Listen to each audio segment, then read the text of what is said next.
السلام علیکم ورحمۃ اللہ وبرکاتہ۔ الحمد للہ رب العالمین والعاقبۃ للمتقین والصلاة والسلام علی سید المرسلین محمد وآلہ وصحبہ اجمعین، اما بعد فاعوذ باللہ من الشیطان الرجیم، بسم اللہ الرحمن الرحیم۔ ووصینا الانسان بوالدیہ حسنا۔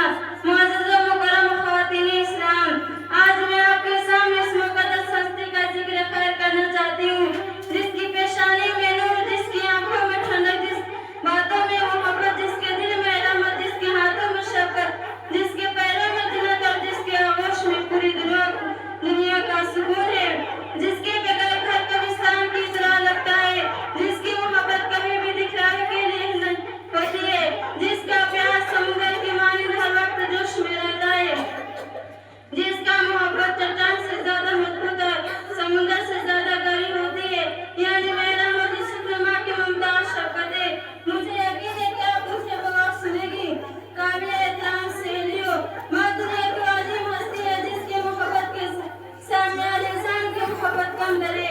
ماں کی جیسی محبت، ماں کی جیسا خلوص، ماں کی جیسا ساتھ دنیا میں کوئی بھی شخص پیش نہیں کر سکتا۔ ماں کا پیار چاند کی طرح صاف اور شفاف ہوتا ہے۔ ماں کے سوا کوئی سچا اور مخلص رشتہ نہیں ہے۔ ماں کی شفقت اور محبت کی ٹھنڈی چھاؤں میں بیٹھ کر ہم دنیا کے تمام دکھ اور درد کو بھول جاتے ہیں۔ ماں اپنے بچوں کی سلامتی اور بھلائی کے لیے ہمیشہ خدا کے دربار میں اٹھے ہوئے ہوتے ہیں۔ ماں کا روح اللہ تعالیٰ کی طرف سے وفات ہوگا، جس میں اللہ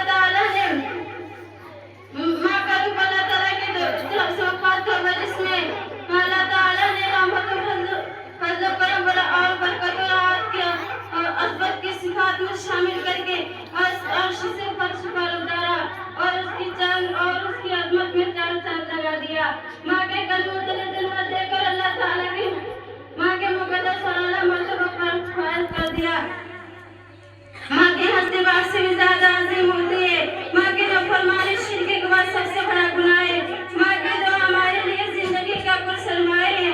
ماں گھر کی روشنی اور گھر کی زینت ہے۔ ماں ہمارے لیے جنت کا راستہ ہے۔ ماں کی انہیں خوبیوں کی وجہ سے اسلام میں خدا کے حقوق کے ساتھ ماں کے حقوق بھی بیان کیا گیا ہے۔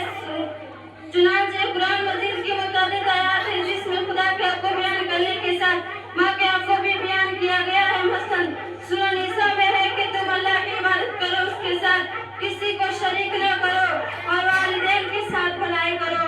سورہ لقمان میں ہے کہ ہم نے انسان کو والدین کے ساتھ بہتر برتاؤ کرنے کی تاکید کی ہے۔ سورہ انکبوت میں ہے کہ ہم نے انسان کو والدین کے ساتھ اچھا سلوک کرنے کی تاکید کی ہے۔ سورہ بنی اسرائیل میں ہے کہ اگر ماں باپ بڑھاپے کی عمر کو پہنچ جائے تو تمہیں ان میں بات نہ کرنا اور نہ خریداری مت کرنا، بلکہ ان کی نرمی کے ساتھ گفتگو کرنا اور ان کے لیے سلامتی کی دعا کرتے رہنا۔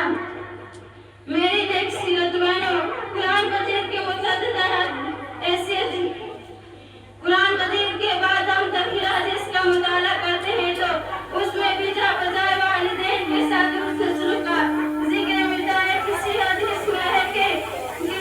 میں ہے کہ ماں باپ کے ساتھ حسن سلوک کرنا، کسی حدیث میں ہے کہ ماں کے قدموں کے نیچے جنت ہے، کسی حدیث میں ہے کہ ماں باپ کی نافرمانی کرنا حرام ہے، کسی حدیث میں ہے کہ ماں باپ کو جنت اور جہنم ہے، کسی حدیث میں ہے کہ جو شخص اپنے ماں باپ کے محبت کی نگاہ سے دیکھتا ہے تو اس کو نظر کے مقبول کا ثواب ملتا ہے۔ مگر افسوس، سد افسوس، آج یہ دیکھ کر بہت افسوس ہوتا ہے اور کلیجہ منہ پہ آنے لگتا ہے کہ جس ماں نے اولاد کو اپنے پیٹ میں 9 مہینہ تک رکھا اور بے پناہ مشقتوں کے ساتھ اسے جنم دیا، جس ماں نے خود کچی اور گیلی زمین پر اپنی اولاد کو نرم بستروں پر سلایا، جس ماں نے سینے سے لگا کر دودھ کے شکل میں اولاد کو اپنا خون پلایا، جس ماں نے اولاد کے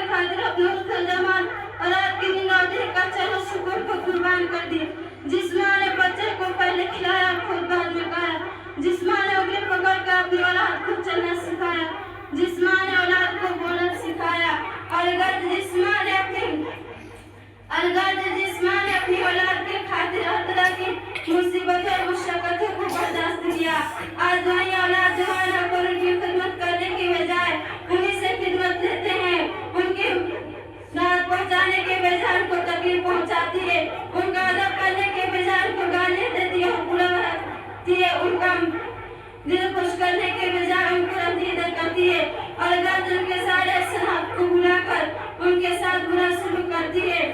اللہ تعالیٰ ہمیں ماں باپ کی قدر کرنے کی توفیق عطا فرمائے۔ وآخر دعوانا الحمدللہ رب العالمین۔ السلام علیکم ورحمۃ اللہ۔